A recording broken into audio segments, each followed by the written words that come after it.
Okay, Mike Masato, CEO of Staff Driven Dental. I'm the Dental Road Warrior, returning for episode 90 in the series. Today's subject is leadership. So, docs, if you're watching this one's for you. The common theme over the years in coaching doctors is most doctors want to have a practice. They want to own a business. They want to be a clinician. They want to treat patients. They want to do their art, their craft on their patients. They want to have a staff. They want to have a team.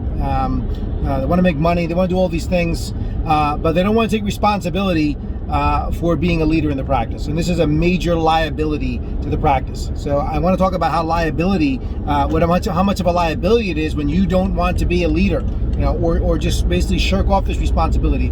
There is a responsibility for you as an owner to be a leader in your practice. So the question to ask yourself right now is how good a leader you are. Right? And if you answer this question as you don't feel you're a strong leader or a good leader, this is one of the core issues you need to resolve and take a look at. Because the coaching that I give the practices, at the end of the day, all starts at the top.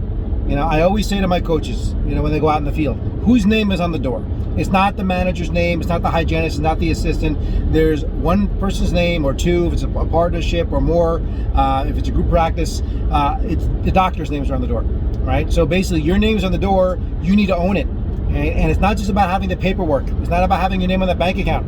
It's really about owning leadership, because really how your team is a reflection of you, and how much you put into and how you interact with your team on a daily basis. So the question to ask yourself as you come into your practice, are you taking responsibility every day, not just to show up there and do dentistry, but to be a true leader in the practice every day? You set the tone for the day, and that's where it starts. I've had doctors tell me, well, it's executive privilege, whatever the hell that means. I can just be anyway and go into my practice. My practice, I can do whatever I want. You can, all right? You can be any way you want in your practice. You sure can. Your name's in the check. You take on everything for better or for worse. But I can tell you, right, how you be, how you are, how you lead, how you interact with your team, your patients, will make or break you in the end. Doesn't matter how good your dentistry is and how wonderful a clinician you are. At the end of the day, we're talking with human beings, and you need to lead human beings. And going in there every day, right, your attitude sets the tone too. Many doctors, if you stroll in late, are you strolling in late every day?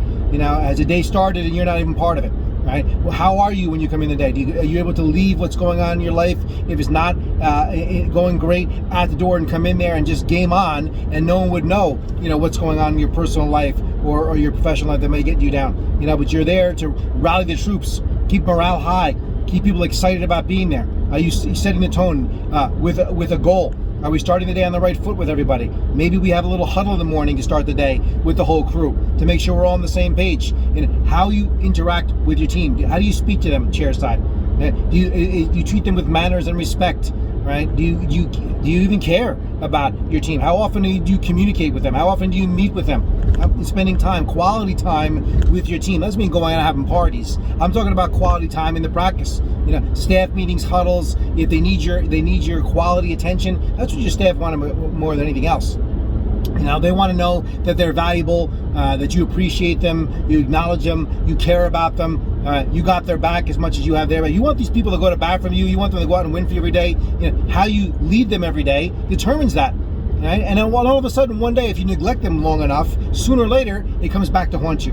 Sooner or later, it will come back. It may not take, maybe not in year 5, maybe not in year 10, but sooner or later, everybody has a breaking point. You get to a point where they say, you couldn't pay me enough money to work in this job. We've all had jobs like that, right? It's not the money. It's not about that what keeps them coming back. It starts with you. Statistics, 75% of people that say they can't stand their job, most people do not like their job. Do so, the number one reason why they say they can't stand their boss. They're not happy with their boss as a leader in the practice, right? And I see this time and time again that the doctors neglect this. It's a lie, so they're operating at risk.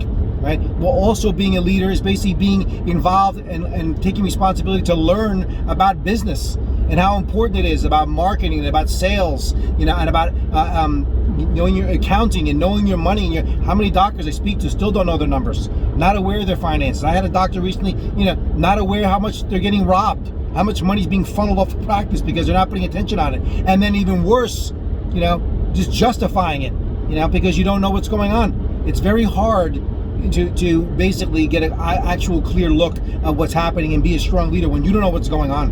right? You cannot go to practice every day and not be aware.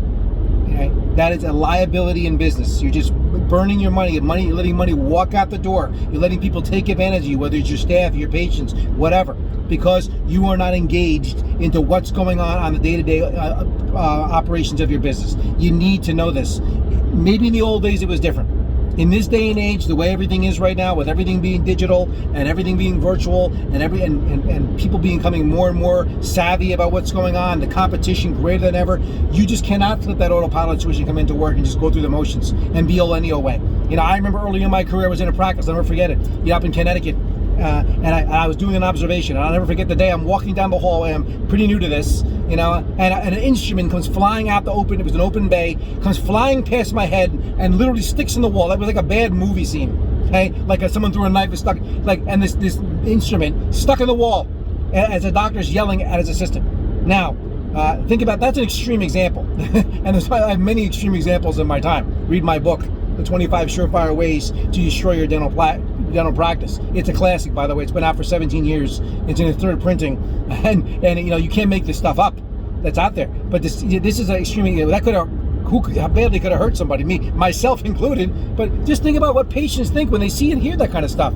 Patients see and hear everything. They sense the environment they walk into. And if your team should be your number one fans. And if they're not out saying great things about you all the time and about to each other and about the patients and to you and vice versa, there's a problem right there. How much money do you invest in team? That's another thing. And then we wonder why. If we want to get the cheapest team, we don't want to pay anybody. We don't want to give them a good income to live and support themselves, and expect them to go above and beyond for you. You get what you pay for. You've heard this before, right? But even that, and if you're going to pay them top dollar, at least treat them like a good leader and give them a chance to succeed and win in a great environment to work in, not a hostile environment, not an antagonistic environment. That's another responsibility of leaders, is making sure you create a work environment that everybody can succeed and thrive and do well in, not just you, right? It's selfish to go in there and think it's all about you, docs, right? I named the company Staff Driven Dental for a reason, because at the end of the day, the staff drives it. They will lead you to your success, or they will not, and I will defy you to find any doctor out there who's doing well and has a successful operation who really gets it, that will not admit and say that it wasn't their team had nothing to do with it. The doctors that say their team has nothing to do with it are also bad leaders, because they don't get it. They're invalidating their team. They're disrespecting the team. They're missing the boat when it comes to that kind of stuff. It's a team effort. And you will never get what you want to be unless you understand as a leader that's so important to lead your people, lead your team, to keep them at the top of the. Invest in your team. Put time and resources, into your team. Doctors love their toys. They'll buy these toys. They'll buy this, buy that. But what about putting money into them to get better? And they'll have all the money in the world to buy whatever toys you want to buy. Right? But I think this now, especially coming out of where we've been coming out of, and we're still post-COVID, a new era of dentistry, more than ever, staff needs your time and attention, and know you got, and you know you're there for them, and a lot of them stuck around through all what went down, through layoffs and whatever, and are coming back and working with you. And you know what? And maybe you lost a lot of people, and by the way, when you lose people, I say this about dental practices. There's only 3 ways. I did a whole Dental Road Warrior about this. Only 3 reasons why patients ever leave your practice. They move, they die, or you blew it. That was way back when. Well, the same can be said about your patients. Your staff. Why do they leave? Either they move on to someplace else. Unfortunately, hopefully they don't pass away, in your practice, or you blew it somehow. Right? That they're not there anymore. Well, she was a bad step. Well, who hired her? Right? Well, she's not doing well, and she's entitled. Who let that occur? All this gossip going on in my practice. Well, that's on you too. You see, you have a responsibility. Everything that goes right in your practice, take responsibility for, and everything that goes wrong, you need to take responsibility for. When you start pointing the fingers and blaming everybody else, I believe me, as a consultant, I've been blamed for everything in the world. And I do a lot of amazing work with people, transformational work.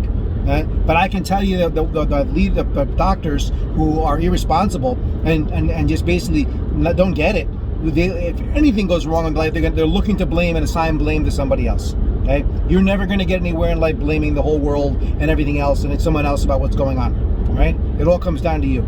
So this is one of those videos that may or may not hit you right between the eyes. I hope it basically was a wake-up call for some of you watching this. But now, like I said, more than time, this will separate you from a practice that's winning and a practice that's losing. All right. So thanks for watching, and I'll be back with another episode before you know it.